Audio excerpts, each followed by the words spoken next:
Hi hello friends, welcome. எல்லாரும் எப்படி இருக்கீங்க? இன்னைக்கு வந்து சூப்பரான ஒரு நானும் பன்னீரும் பார்க்கலாம். பன்னீர் வந்து கடையில் தான் வாங்கியிருக்கிறேன். இன்னைக்கு ஒரு பேக்கெட்டு நான் செய்யறதுக்காக 2 கப் மைதா எடுத்திருக்கிறேன்.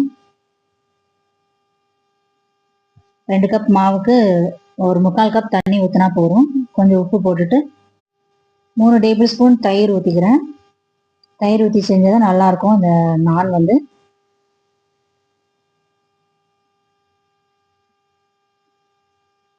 முக்கால் கப் தண்ணி, 2 கப் மாவு எடுத்துருக்குறோம் இல்லையா, அதனால 3/4 கப் தண்ணி ஊற்றிக்கிறேன். ஊற்றி மிக்சியில் பிசைஞ்சிக்கிறேன். நீங்கள் கையில் பிசைனா கூட நல்லா பிசைஞ்சிக்கோங்க. ஒரு கடாயில் ஆயில் வச்சுக்கலாம். இது வந்து பன்னீர் கிரேவி செய்யறதுக்காக மசாலா கொஞ்சம் வதக்கி எடுத்துடலாம். 2 table spoon oil, 1 table spoon நெய் ஊற்றிக்கலாம். நல்லா இருக்கும் வாசனையா. ஸ்பைசஸ் சேர்த்துக்கலாம். அதோட ஸ்பைசஸ்க்கு கொஞ்சம் வந்து ஜீரகம், மிளகு கொஞ்சமாக எடுத்து வச்சிருக்கிறேன். கொஞ்சமாக வெந்தயம் எடுத்து வச்சிருக்கிறேன். கிராம்பு, பட்டை, சோம்பு, அன்னாச்சி பூ 2 பீஸ் எடுத்து வச்சிருக்கேன். சின்ன பீஸ் தான். இதோட ஏலக்காய் வந்து ஒரு 7 8 எடுத்துருக்கிறேன். அதுவும் போட்டிருக்கேன். சின்னதாக இருந்தனால 7 8, குட்டி குட்டியாக இருந்தனால போட்டிருக்கிறேன். பெருசாக இருந்ததுன்னா நீங்கள் ஒரு 4 போட்டால் போதும். அப்புறம் ஒரு ஆனியன், ஒரு 4 பல் பூண்டு, ஒரு 2 மீடியம் சைஸ் தக்காளி கட் பண்ணி வச்சிருக்கிறேன். அதையும் சேர்த்துக்கலாம்.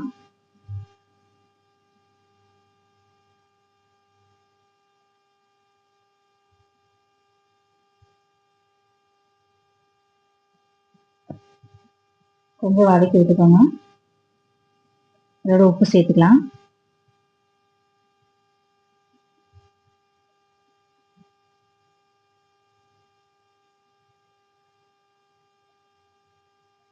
கொஞ்சமாக முந்திரி எடுத்து வச்சிருக்கிறேன். கொஞ்சம் திக்னஸ் நல்லா சாப்பிட நல்லா இருக்கும் கிரேவி. அதையும் சேர்த்து வதக்கிட்டு ஸ்லோ ஃப்ளேமில் வச்சிடலாம், மூடி வச்சிடலாம். இப்போ நல்லா வெந்துருச்சு.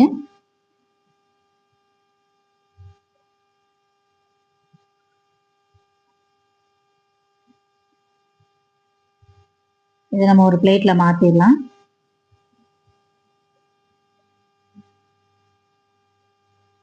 தண்ணி இல்லாமல் கொஞ்சம் வதக்கி எடுத்துக்கலாம். அது எடுத்தா நல்லா இருக்கும்.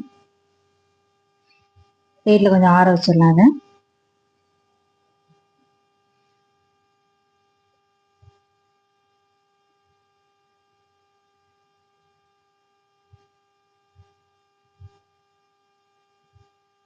இப்போ கொஞ்சம் கேப்சிகம், கொஞ்சம் ஆனியன் கட் பண்ணி வச்சிருக்கிறேன்.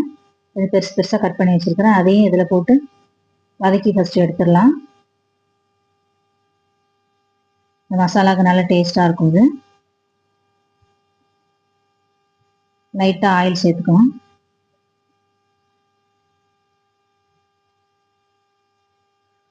ஒரு ஹாஃப் குக் பண்ணிக்கலாம். அதை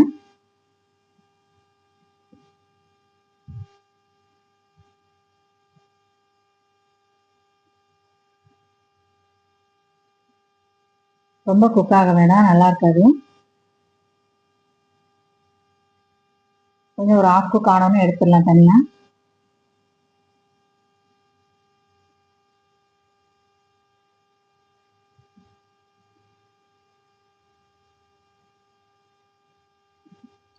இதுக்கப்புறம் அதே கடாயில் 1 கப் தண்ணி ஊற்றிக்கோங்க.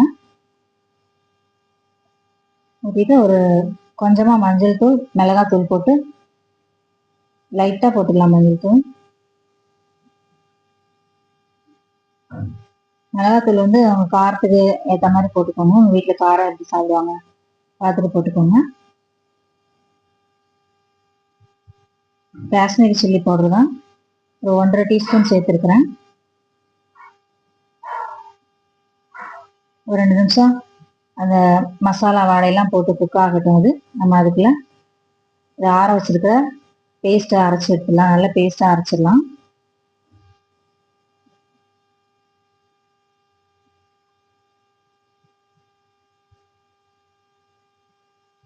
இந்த மாதிரி நல்லா வலுவலுன்னு அரைச்சி எடுத்துக்கலாம். இந்த பச்சை வாசனை, மிளகாத்தூள் வாசனை எல்லாம் போனதுக்கப்புறம் இந்த மசாலா சேர்த்துக்கலாம், அரைச்ச மசாலாவை.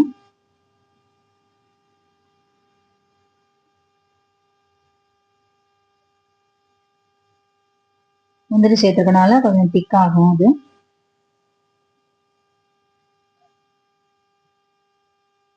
இப்போ கட் பண்ணி வச்சிருக்கிற பன்னீர் சேர்த்துக்கலாம். நீங்கள் எந்த மாதிரி சைஸில் வேணுமோ அந்த மாதிரி கட் பண்ணிக்கோங்க பன்னீரை. ஃப்ரை பண்ணிலாம் போடலை, அப்படியே தான் போடுறேன், நல்லாயிருக்கும். மூடி வச்சுப்பேன். ஒரு நிமிஷம் அப்படியே அந்த பன்னீரோட சேர்ந்து குக் ஆகட்டும், நல்லா இருக்கும். அதுதான் அதோட நம்ம வதக்கி வச்சிருக்கிற கேப்சிகம் அண்ட் ஆனியன் சேர்த்துக்கலாம்.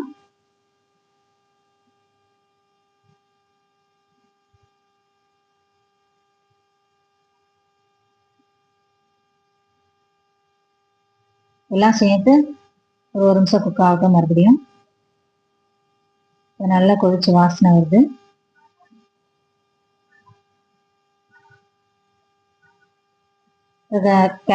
கஸ்தூரி மேத்தி எடுத்து வச்சிருக்கிறேன், ஒரு ஸ்பூன். நல்லா கசக்கிட்டு சேர்த்துக்கலாம், அதை நல்ல வாசனையா இருக்கும் அதுக்கு.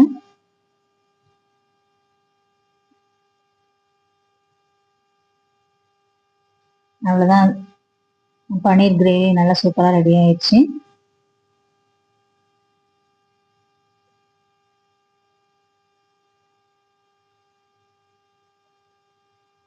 வேற எதுவும் சேர்க்க வேண்டாம், அவ்வளோதான், சூப்பராக ரெடி ஆயிடுச்சு கிரேவி.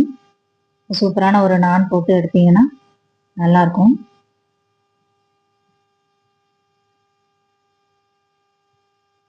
நான் இந்த மாதிரி தேய்ச்சிட்டு நல்லா கல் வந்து நல்ல சூடாக இருக்கணும். நல்ல சூடாக இருக்கும்போது தான் அதை போடணும் மாவை.